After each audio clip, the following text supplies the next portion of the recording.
Hello, everyone. Welcome to Say It. Hey everyone, so happy you are here with us today. I am Mike. And I am Sarah. Good to have you back with us. Yesterday, we started something a little different. Part 1 of active and passive voice. My friend who was so boring at that film. Still one of my favorite mistakes we have ever covered. And it led us through the camera angle idea, the 7 reasons native speakers choose passive, and the ED and ING distinction. If any of that sounds unfamiliar, pause this now and watch Part 1 first. Everything today builds directly on it. Link is shown above. But if you watched Part 1 already, we are picking up exactly where we left off. And there is a lot still ahead. Get passive, causative structures like I had my hair cut, reporting passives, passive with phrasal verbs.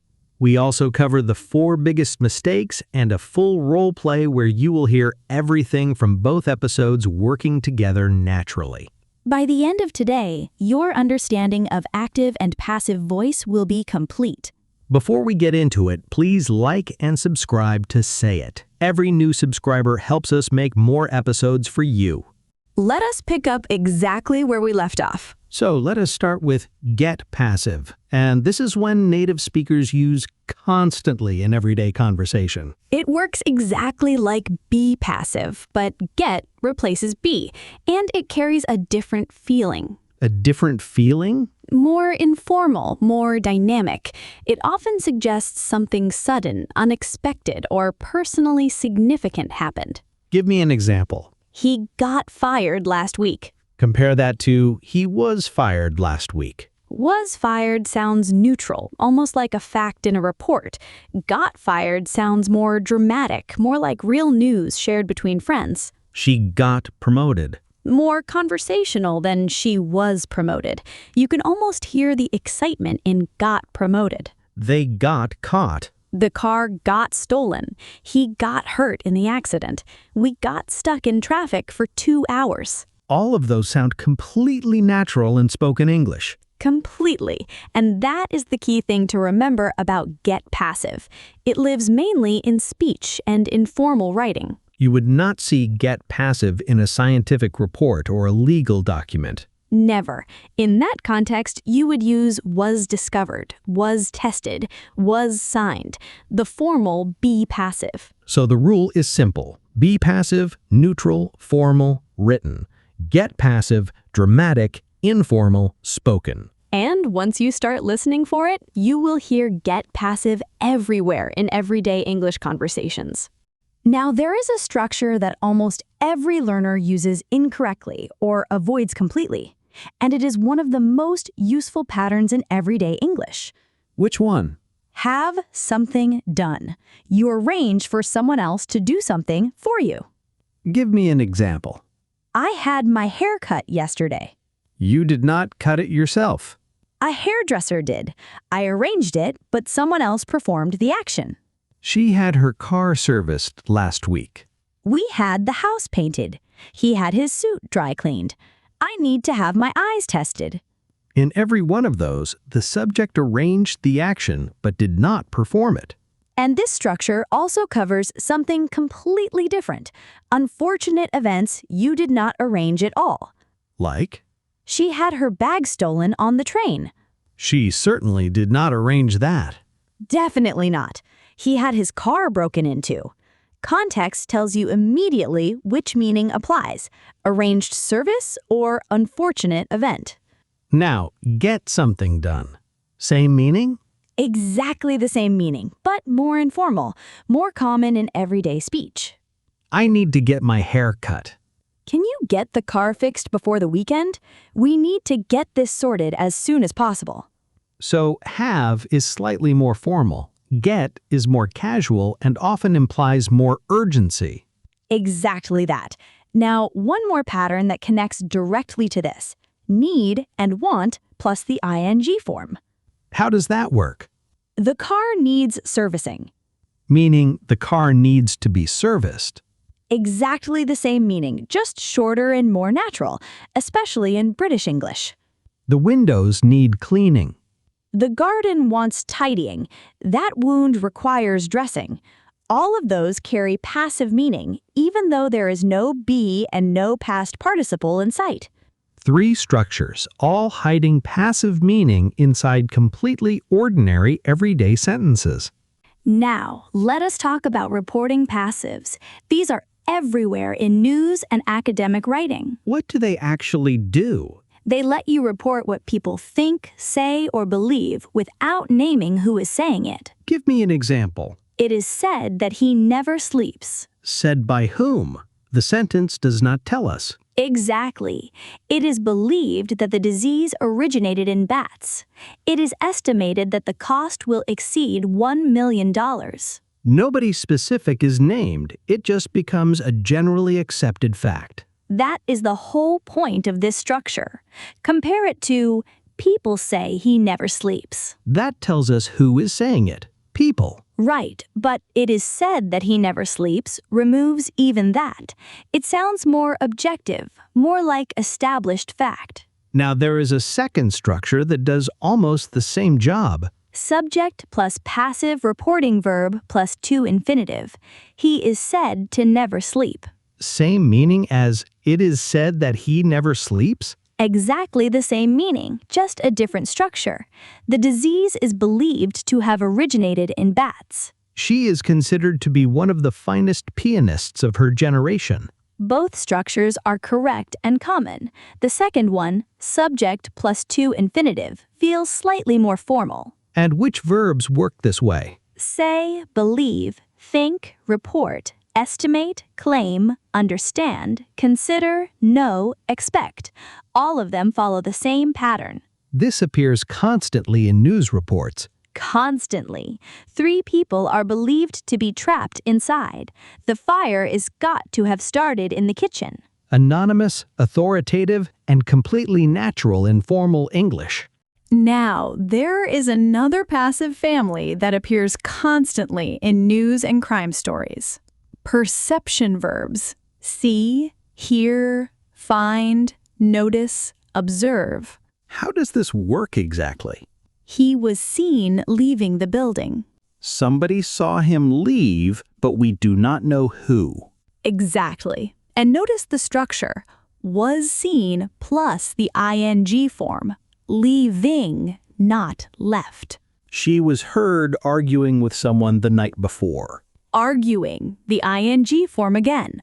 The children were found wandering alone near the motorway. Wandering. Same pattern every time. He was noticed behaving strangely in the days before the incident. The suspect was observed entering the property. So the rule is was or were plus the past participle of the perception verb plus the ing form of the main action. Exactly that. And the common error is dropping the ing and using the past form instead. He was seen left. Always wrong. He was seen leaving. That is the only correct form. And this structure is everywhere in witness statements and crime reporting. Constantly, whenever someone reports what they witnessed without becoming the subject of the sentence themselves, this is exactly the structure they reach for. Now, something that surprises a lot of learners. Phrasal verbs can be made passive too. How does that work? The particle stays attached to the verb. It never separates. Give me an example. The project was called off at the last minute. Called off. Both words stay together. Always. The meeting has been put off until next week. The application was turned down. The old building was pulled down last year. He was brought up by his grandparents. The plan was drawn up by the committee. And the particle never moves to a different position? Never. Was called off the project, that is wrong. The project was called off. That is correct. The particle stays right after the verb. Now, passive also dominates a completely different kind of writing, instructions and notices. Because the focus there is on what must be done, not on who is doing it. Give me some examples. Passengers are requested to keep their seatbelts fastened. Forms must be submitted by Friday. Mobile phones must be switched off during the performance. Trespassers will be prosecuted. No refunds will be given without a receipt. All of those focus entirely on the rule, not on whoever is enforcing it. And recipes work the same way. The onions are fried until golden. The mixture is left to rest for 20 minutes. The dough is rolled to a thickness of 3 millimeters. Nobody cares who is cooking. The process is what matters. Exactly. And that focus on the process rather than the person is exactly why passive feels so natural in this kind of writing. Now, there is a distinction that looks identical on the surface, but means something completely different underneath. Stative passive versus dynamic passive. What is the difference? Dynamic passive describes an action. The door was locked by the security guard at 6 p.m. Someone performed that action at a specific moment. Exactly. Now, compare it to the door is locked. That sounds different somehow. Because it is stative, it describes the current state of the door, not an action happening right now. So the form looks the same, be plus past participle, but the meaning is different. Completely different. And here's a simple test. Try adding by plus an agent. The door was locked by the guard. Makes perfect sense. Dynamic. The door is locked by the guard. Sounds odd, like an ongoing action rather than a simple fact. That tells you it is stative. Give me some more stative examples. I am exhausted. She is interested in art. The flight is canceled. The office is closed on Sundays. None of those need an agent at all. They are just describing a state. Now, one more passive pattern before we move on. Double object passive. What does that cover? Some verbs take two objects, and when you make them passive, either object can become the subject. Give me an example. They offered her the job. Two objects there, her and the job. Right, and the passive can go two ways. She was offered the job. Or the job was offered to her. Both are correct, but she was offered the job sounds far more natural. Because English prefers people before things. Exactly. He was sent a letter. The team was told the news. Putting the person first almost always feels more natural in everyday English. Now that we have covered everything across both parts, let us talk about the mistakes, the exact sentences that go wrong most often. Starting with mistake number 1, the wrong past participle. The report is wrote by the team. Wrong. Wrote is the past simple. The past participle is written. The report is written by the team. Correct. The letter was sent yesterday. Also wrong. Send is the base form. The past participle is sent. The letter was sent yesterday. Correct. Passive always needs the past participle, never the base form, never the past simple. Mistake number 3. Using passive with intransitive verbs. She was arrived. Always wrong. Arrive takes no object. It cannot be passive. She arrived. That is the only correct form. The accident was happened. Also wrong. Happen takes no object either. The accident happened. If a verb takes no object in active, it simply cannot become passive. And mistake number 4. By versus with confusion. The letter was written by a pen. Wrong. A pen is not an agent. It is the tool used to write the letter. The letter was written with a pen. Correct. The by introduces the agent, the person or force that performed the action. With introduces the instrument, the tool they used. The window was broken by the thief with a hammer. Thief, agent, introduced by. Hammer, instrument, introduced by with. Both in one sentence. Both correct. 4 mistakes, 4 fixes, and now everything is in place for one real conversation. The scenario. 2 colleagues, Monday morning. Mike was kept waiting outside a meeting room last week and missed an important decision. He is catching up with Sarah on everything that happened. Let us go. I still cannot believe I was kept waiting outside that room for 40 minutes. I know, and then you walked in and were told the decision had already been made. Without me. What exactly was decided? The Henderson project has been put on hold. The budget was cut by 20% last week. That explains a lot.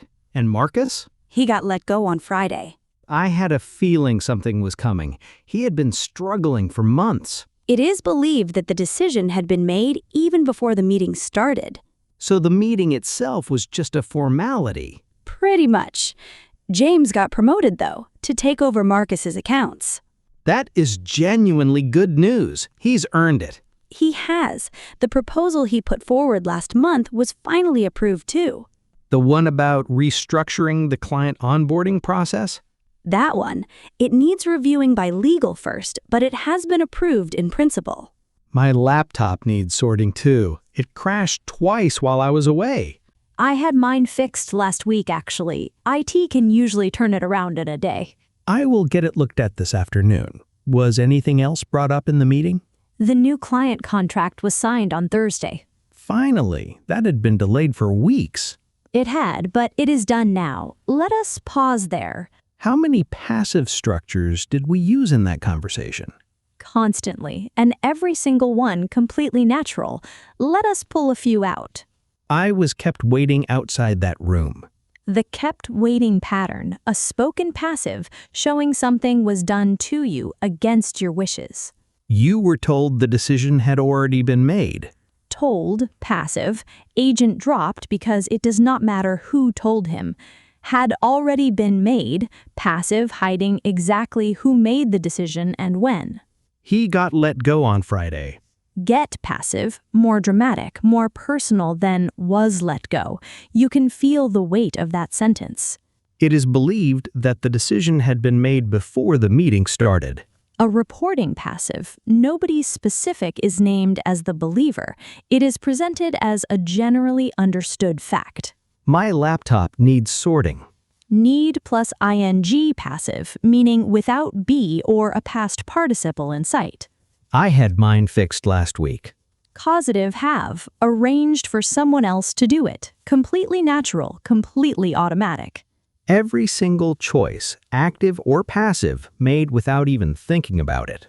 Which is exactly the goal, not to calculate grammar while you speak, to just speak and have it come out right. And that brings us to the end of our two-part series on active and passive voice. Let us bring part 2 together. Get passive, more dramatic and personal than be passive. He got fired. She got promoted. Causative have and get. I had my hair cut. I got my phone fixed. Arranged for someone else to perform the action. Need and want plus ing. The car needs servicing. Passive meaning without be or a past participle. Reporting passives. It is said that. He is believed to be. Anonymous, authoritative, common in news and academic writing. Perception verb passives. He was seen leaving. She was heard arguing. Always followed by the ing form, never the past form. Passive with phrasal verbs. Was called off. Was turned down. Was brought up. The particle always stays attached. Passive in instructions. Must be submitted. Will be prosecuted. The focus on the rule, not on who enforces it. Stative versus dynamic passive. The door is locked describes a state. The door was locked by the guard describes an action. Double object passive. She was offered the job. English prefers people before things. And the 4 biggest mistakes. Wrong past participle, omitting being, passive with intransitive verbs, by versus with confusion. Now, your final challenge for this series. Write one sentence using something from part 1, one of the 7 reasons, or the ed and ing distinction. And one sentence using something from part 2, get passive, causative, or a reporting passive. 2 sentences, 2 parts, 1 complete picture of active and passive voice. We read every single comment, and we reply. If this series helped you, please share it with one person who is learning English right now. And if you are not subscribed to Say It Yet, please subscribe. If this series helped you, please give both episodes a like. Every like helps more people who need exactly this find both parts. Next episode, we are moving into the world of conditionals. If I were you, you will not want to miss it. Was that a hook for next time? A small one. We will see you there. Take care, everyone. Bye, everyone. Bye.